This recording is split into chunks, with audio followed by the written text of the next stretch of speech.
Hi நண்பர்களே, இது சனா சேவை மையம் யூடியூப் சேனல். நம்ம சேனலை சப்ஸ்கிரைப் பண்ணாதவங்க சப்ஸ்கிரைப் பண்ணிக்கங்க. மத்திய அரசினுடைய உத்தியோகினி திட்டத்தை பத்தி தான் இப்போ பார்க்க போறோம். இந்த திட்டம் வந்து பெண்களுக்காக அவங்க தொழில் தொடங்கி முன்னேறுவதற்காக இந்த திட்டத்தை வந்து மத்திய அரசு தொடங்கி செயல்பாட்டில் இருந்துட்டு இருக்கு. மத்திய அரசு வந்து இந்த திட்டத்தின் மூலமாக பெண்களுக்கு 3 லட்சம் ரூபாய் வரை வட்டியில்லா கடன் வந்து வழங்குறாங்க. அந்த கடன்ல 50% வரை வந்து கடன் வந்து தள்ளுபடி வந்து இந்த திட்டத்தில் வந்து செய்யறாங்க.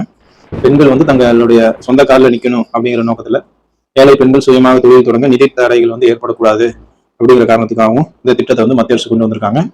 இந்த திட்டத்தின் மூலமா சிறிய அளவிலான குடிசை தொழில்கள், மளிகை கடைகள், பேக்கரி, அழகு நிலையங்கள், கேண்டீன், கேட்டரிங், காபி, தேயிலை தூள் தயாரிப்பு, பரிசோதனை மையம், ட்ரை கிளீனிங், பரிசு பொருட்கள், ஜிம், ஐஸ்கிரீம் பார்லர், தையல் கடைகள், தூப பொருள்கள் தயாரித்தல், பால் நூலகம், மண்பாண்டம் தயாரித்தல், கண்ணாடி செய்தல், காகித தட்டு தயாரித்தல், இது போன்ற ஒரு 88 வகையான தொழில்களை செய்ய இந்த உத்தியோகினி திட்டம் மூலமா வந்து நீங்க கடன் உதவி வந்து பெறலாம். உத்தியோகினி திட்டம் பெண்களாக மட்டுமே வந்து வடிவமைக்கப்பட்டுள்ளது. 18 வயசு முதல் 55 வயசு வரை உள்ள பெண்கள் இதுக்கு வந்து நீங்க விண்ணப்பிக்கலாம்.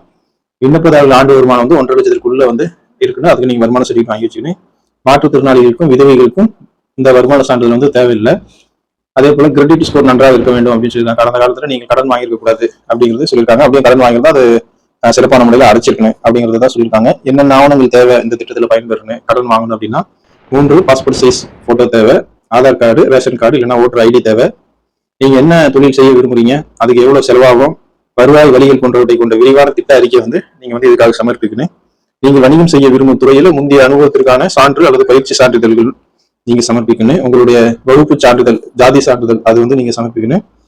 அதே போல வணிகத்திற்கான முதலீடு, எந்த வணிகத்துல நீங்க முதலீடு செய்ய போறீங்க அப்படிங்கிறத அந்த விவரமும் வந்து நீங்க இது கொடுக்கணும்.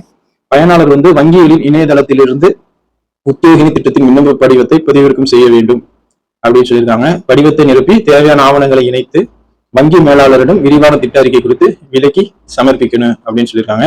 நீங்கள் சமர்ப்பித்த அறிக்கை மூலம் உங்களால் கடனை திருப்பி செலுத்த முடியும் என்று வங்கி மேலாளர் நம்பினா உங்களுக்கு வந்து கடன் வந்து கண்டிப்பா கிடைக்கும் அப்படின்னு சொல்லிட்டு சொல்லியிருக்காங்க. யாருக்கெல்லாம் இந்த திட்டம் பொருந்தும் அப்படின்னா பட்டியலின பழங்குடியின பெண்களுக்கு குறைந்தபட்சம் 1 லட்சத்திலிருந்து 3 லட்சம் வரை கடன் கிடைக்கும் அப்படின்னு சொல்லியிருக்காங்க. இதுல 50% மானியம் கிடைக்கும், அதாவது வட்டி இருக்காது. மானியமும் 50% கவர்மெண்ட் கொடுக்கும் அப்படின்னு சொல்லியிருக்காங்க. அதே போல பிசி மற்றும் பொது பிரிவை சேர்ந்த பெண்களுக்கு 3 லட்சம் வரை கடன் கொடுக்கப்படும். இதுல வந்து 30% வந்து மானியம் உங்களுக்கு அரசாங்கத்துடைய மானியம் கிடைக்கும். வங்கிகளிடம் ஒப்பிடும்போது வட்டி சதவீதம் வந்து 8 முதல் 12% வரை நீங்க வாங்கக்கூடிய கடனுக்கு வந்து இருக்கும் அப்படின்னு சொல்லியிருக்காங்க. நண்பர்களே, உங்க வீட்டுல பெண்கள் வந்து தொழில் தொடங்க தயாரா இருக்காங்க அப்படின்னா அதுக்காக நீங்க கடன் வாங்கி சிரமப்பட தேவையில்லை. மத்திய அரசு இந்த உத்தியோகினி திட்டத்தை பெண்கள் முன்னேறுவதற்காக, தொழில் செய்து முன்னேறுவதற்காக தான் கொண்டு வந்திருக்காங்க. இதுல வந்து வட்டியும் குறைச்சி கொடுத்துருக்காங்க. பாதி இதை வந்து அரசு வந்து மானியமாகவும் கொடுக்குது. இந்த வாய்ப்பு வந்து யாரெல்லாம் தொழில் தொடங்கணும்னு நினைக்கிறீங்களோ அவங்களா பயன்படுத்திங்க. நன்றி.